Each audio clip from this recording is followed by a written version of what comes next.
بسم اللہ الرحمن الرحیم۔ السلام علیکم ورحمۃ اللہ وبرکاتہ۔ صرف 2 آیات پڑھنے سے پوری رات قیام کا ثواب۔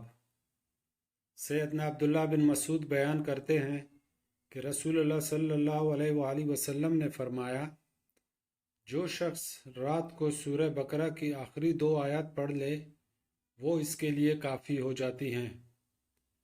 امام نووی کے مطابق کافی ہونے کا ایک مطلب یہ بھی ہے کہ اس شخص کو پوری رات تہجد پڑھنے کا ثواب مل جائے گا۔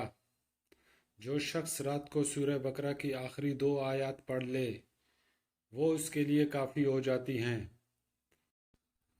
اللہ پاک ہمیں عمل کرنے کی توفیق عطا فرمائے، آمین۔ السلام علیکم ورحمۃ اللہ وبرکاتہ۔